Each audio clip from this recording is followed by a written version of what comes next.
Anda pasti semua sudah terinfo bahwa efek tekanan yang dipakai pemerintah komunis Tiongkok yang bernama Common Prosperity kepada pengusaha Tiongkok aliran kapitalis yang dimiskinkan atau diambil alih sebagian besar saham mereka dan kepemilikan mereka untuk didistribusikan ke rakyat yang kesenjangan kemiskinannya semakin tajam, membuat banyak pengusaha Tiongkok dan Hong Kong hijrah keluar Tiongkok. Kemudian akan menyerangnya Tiongkok ke Taiwan, membuat data center dunia seperti Facebook, Amazon, Netflix, dan lain sebagainya yang berada di Taiwan akan ditarik semua keluar Taiwan. Di sisi lain, di dunia semakin banjir uang karena banyak negara cetak duit seperti Tiongkok, Jerman, Inggris, Jepang, dan tak ketinggalan terbesar dan terbanyak dalam 20 bulan terakhir adalah Amerika. Yang kasihan Indonesia, di mana pemahaman kuantitatif isinya itu bukan printing money, tetapi dilonggarkan kredit banknya. Kasihan deh mikirnya kayak gitu, jadi kurang deh uangnya, jadi ngutang aja. Dan efek banjirnya tadi, uang dari banyak negara nggak seujung kuku datang ke Indonesia dengan murah, karena semuanya yang mencetak duit aliansi politik luar negerinya adalah ke barat, nggak ke negeri tirai bambu orientasinya, versi negara tetangga yang memuja negara oriental. Maka banyak sekali yang melakukan pekerjaan pivoting bisnisnya ke safe haven country. Siapa safe haven country tersebut? Siapa lagi kalau bukan Singapura? Kapitalis Tiongkok, Hong Kong, dan Taiwan pindah besar-besaran ke Singapura saat ini. Bahkan istrinya Jack Ma beli properti di Marina Bay, 2 bangunan senilai 75 juta dolar dirubuhin dan dibangun baru agar terkoneksi. Bayangin, 75 juta dolar dirubuhin, senilai 1 triliun rupiah dibeli hanya untuk dirubuhin. Coba, uang-uang tadi di sisi banyak negara aliansi barat tadi ternyata mencari aliran proyek yang bagus untuk mereka investkan. Banjirnya uang ini ditambah banyaknya proyek bagus, ini era disebut lazy money era. Dan sungguh, saat inilah lazy money era tersebut.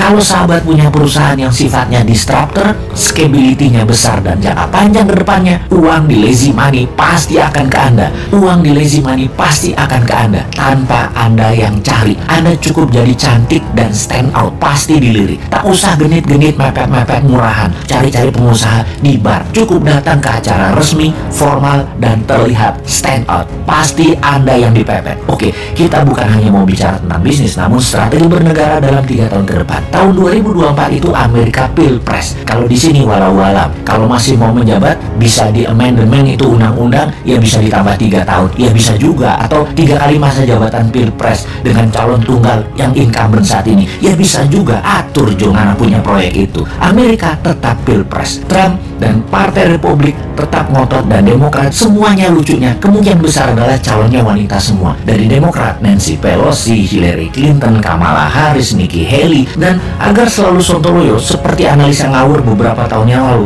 Trump mau menjadikan Ivanka. Maka jangan-jangan dari sisi Republik yang dicalonkan adalah Ivanka Trump, jadi cewek ketemu cewek. Dan cewek-cewek inilah akan rebutan jabatan presiden tahun 2024 di Amerika. Pasti seru. Di Tiongkok, ketika bulan lalu Xi Jinping banyak ganti petinggi angkatan darat, jangan-jangan ada gerakan anti Xi Jinping. Ditambah para kapitalis Tiongkok yang gerah dengan Common Prosperity-nya mulai bergerak membuat ekonomi Tiongkok resesi karena pemerintah Tiongkok, pemerintah komunis Tiongkok harus membail out Evergrande. Apapun itu, kok kita melihat peluang yang banyak ya? Gini deh, kalau ternyata dengan peluang itu semua, ternyata Indonesia malah ikut resesi, sulit energi, negara chaos, pengusaha Indonesia tidak bisa tarik investasi, pemerintah tidak juga bisa tarik peluang mempermudah arus uang. Kayaknya memang kalian dari yang mau menari di 2024 yang mirip-mirip platform bernegaranya, gak usah tanding deh di 2024, repotin aja lu para old mind.